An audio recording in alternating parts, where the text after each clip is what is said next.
Hello YouTube land and welcome back to another Small Workshop Adventures.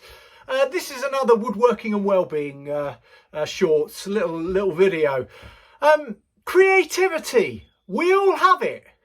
It's a naturally occurring thing. It's the essence of why we have a workshop, why we like making things in our workshops and sheds.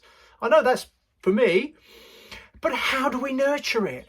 How do we celebrate it and allow it to be something we benefit from, that I benefit from? Today might be a spark or a seed of an idea, and I have lots of them, but often I just let it die, or even I talk myself out of it.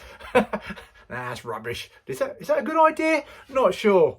But the times I develop it, I get a buzz of excitement and that feeling of satisfaction. And if I can benefit from it, little old me, if I can, then by sharing it, others might benefit from it.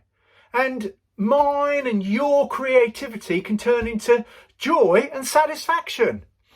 So when we're struggling a little bit, let's get into our workshops and our sheds. Let's allow creativity to grow today and see what comes of it. So please like and subscribe.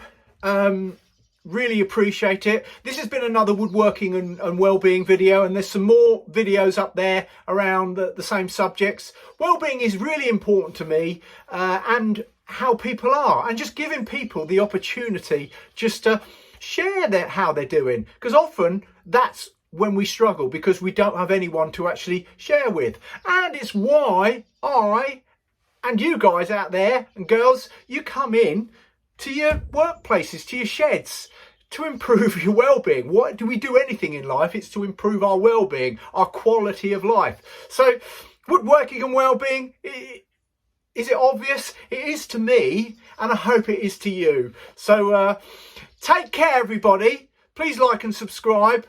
And from the Small Workshop Adventures, bye.